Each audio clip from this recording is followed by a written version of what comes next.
तुम्हारी लाइफ के ऊपर मैं भविष्यवाणी करता हूं।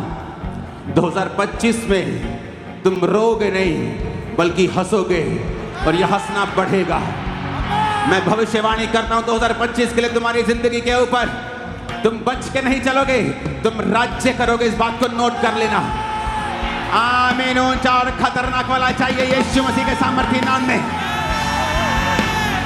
मैं भविष्यवाणी करता हूं यूथ के ऊपर जो आज खास तौर पे चर्च या चर्च की ब्रांचेस में मौजूद हैं।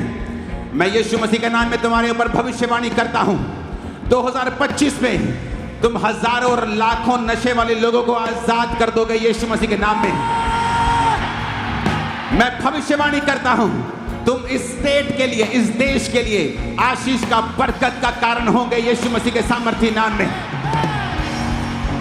मैं तुम्हारी लाइफ के ऊपर भविष्यवाणी करता हूं और तुम्हें मसा करता हूं यीशु मसीह के नाम में 2025 के लिए। याद रखो, लोग टीवी के सामने हैं, गाने सुन रहे हैं, सांसारिक प्रोग्राम्स में हिस्सा ले रहे हैं, लेकिन तुम जो खुदा की भेड़ हो, खुदा के भवन में हो, इसलिए मैं तुम्हारी लाइफ के ऊपर प्रोफेसी करता हूं तुम्हारे साथ बहुत सी चीजें अच्छी होंगी इस साल। तुम्हारे साथ बहुत सी चीजें अच्छी होंगी इस साल। Happiest new year 2025। Happiest new year 2025। 2025 साल तुम्हारे लिए यीशु के नाम में मुबारक हो। मुबारक हो, मुबारक हो, मुबारक हो, मुबारक हो, मुबारक हो, मुबारक हो, मुबारक हो यीशु के नाम में। In the name of Jesus, this will be the happiest year of your life in the name of Jesus। 2024 तुमने संघर्ष किया, आत्मा में संघर्ष किया, हर चीज के लिए संघर्ष किया। 2025 तुम संघर्ष नहीं करोगे, तुम उड़ोगे, तुम दौड़ोगे, तुम चलोगे नहीं, तुम उड़ोगे और दौड़ोगे यीशु मसीह के नाम में। आमीन। जितना ऊंचा लंबा ये ब्लेसिंग उतनी बड़ी है। Hallelujah, hallelujah. आज के बाद मैं तुम्हारी लाइफ के ऊपर, खास तौर पे जो खुदा के भवनों में आज मौजूद हैं, मैं तुम्हारी लाइफ के ऊपर भविष्यवाणी करता हूं। ऑनलाइन चर्च जो ऑनलाइन मौजूद हैं, भविष्यवाणी करता हूं तुम्हारा जीवन बदलेगा नहीं। मैं कह रहा हूं आज से तुम्हारा जीवन बदला जाता है यीशु के नाम में। आज से तुम्हारा जीवन बदला जाता है यीशु मसीह के सामर्थी नाम में। आमीन। ऊंचाई आशीष हमारी। मैंने ये नोटिस किया है, इसीलिए क्रिश्चियनिटी, इसीलिए जीसस का वचन आज दुनिया के कोने कोने में है, क्योंकि उनके लोगों ने, जीसस के चेलों ने मार के बदले मार नहीं की। यीशु मसीह के वचन में मत्ती 10 उसकी 22 में लिखा, कहता मेरे नाम के कारण सब लोग तुमसे बैर करेंगे, परंतु जो अंत तक धीरज धरे रहेगा उसी का उद्धार होगा। कहता मेरे नाम के कारण सब लोग तुमसे बैर करेंगे। आप बोलेंगे क्यों परमेश्वर?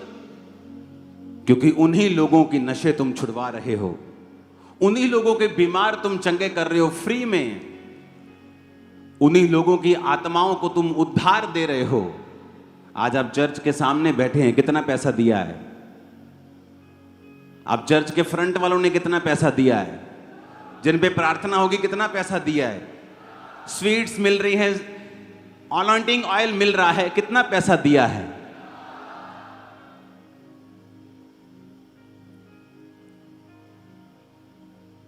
इसीलिए जीसस और उसका वचन इतना पावरफुल है कि आज आधी दुनिया यीशु मसीह को मानती है। एक आदमी इतना हम्बल है कि एक देश का और अब दुनिया का वो प्रतिनिधित्व करेगा, लेकिन फिर भी क्योंकि यीशु के वचन से वो बंधा हुआ है, और ये सिखाता है हमें परमेश्वर का वचन। आज कोई भी मुंह उठाता है और जीसस के पूरे स्ट्रक्चर के ऊपर सवाल खड़े कर देता है, पूरी बाइबल पे सवाल खड़े कर देता है। ये बहन भाई गलत हैं, लेकिन अगर ये धर्म होता तो लड़ाइयां की जाती। लेकिन जीसस ने कहा तुम प्रेम करो, सिर्फ अपने साथियों से ही नहीं, अपने धर्म वालों से ही नहीं, बल्कि दूसरों से भी जो तुमको बुरा कहते। इसीलिए क्रिश्चियनिटी अलग है और सबसे ऊपर है, टॉप पे।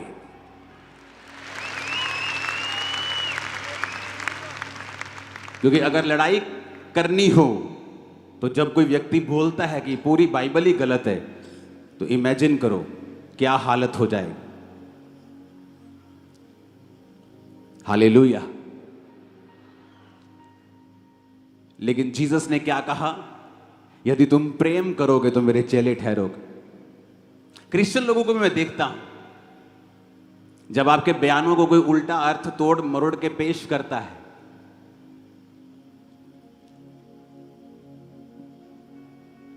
वो बयान उसके लिए नहीं है, लेकिन अगर वो उसे अपने लिए लेना चाहते हैं तो ये उनकी मर्जी है, हमारी नहीं। और तब भी क्रिश्चियन लोग कमेंट्स के अंदर गालियां कभी ना निकालें, क्योंकि हम और उनमें बहुत फर्क है। हम जीवित परमेश्वर की संतान हैं।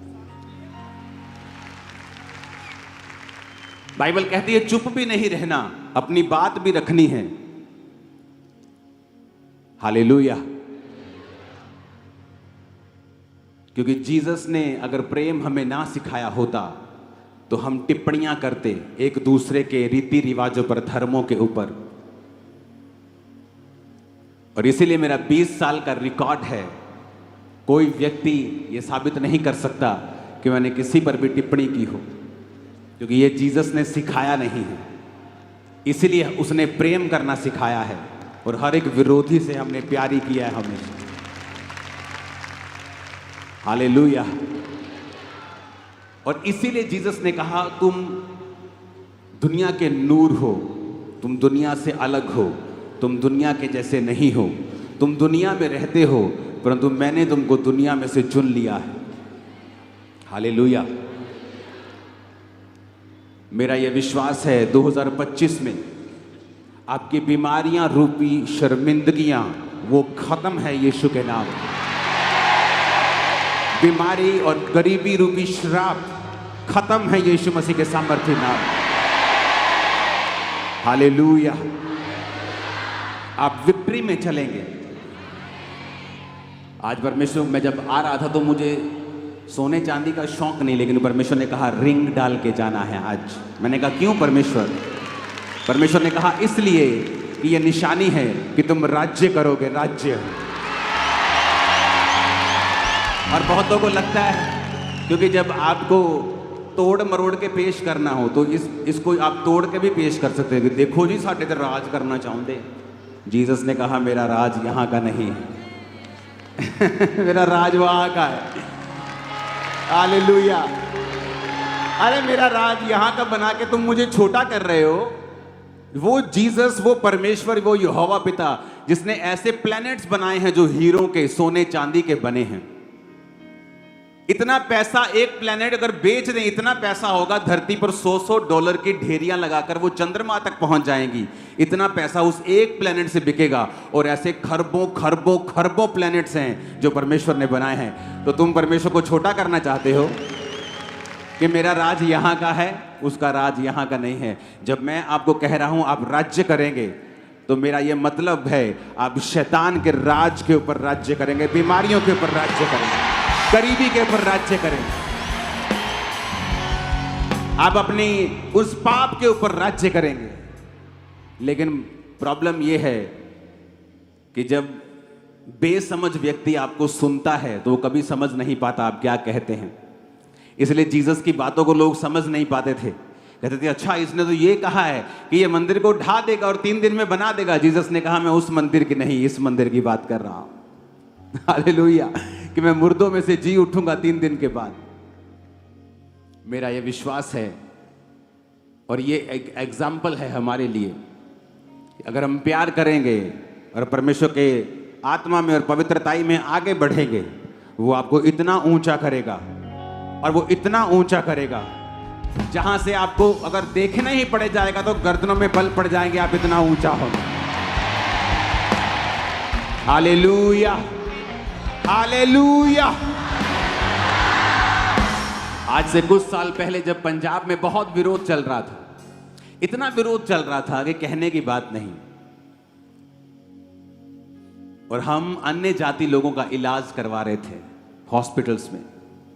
मैं अपनी टीम से कह रहा था, मैंने कहा अगर हम ये बात को लोगों को बताएं कि देखो तुम्हारी ही जाति के लोगों का इलाज चर्च करवा रही है, लेकिन बाइबल क्या कहती है? प्रेम सब अपराधों को ढांप देता है।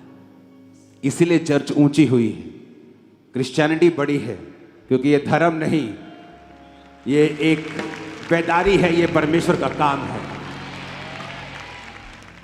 आपका न्यू ईयर जो आप परमेश्वर के भवन में हो, खुदा के भवन में आप इस नए साल में हो, ये ऑर्डिनरी बात नहीं है।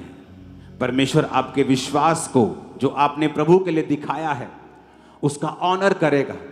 वो आपके वंश को बढ़ाएगा, सारे श्रापों को खत्म करेगा, वो आपके रास्तों को साफ करेगा और आपको नेक्स्ट लेवल पे लेके जाएगा। आमीन। ऊंचा खड़कने वाला यीशु मसीह के नाम में हालेलुया, हालेलुया। यीशु मसीह ने कहा उनसे मत डरना जो शरीर को नाश कर सकते हैं, उससे डरना जो शरीर और आत्मा दोनों को नाश कर सकता है। 2025 हमें प्रार्थना करनी होगी, क्योंकि इकोनॉमी के ऊपर डिप्रेशन आएगा। जो लोग खुदा में होंगे, टाइदर्स होंगे, गिवर्स होंगे, वो बचेंगे, बच जाएंगे। लेकिन आप देखोगे,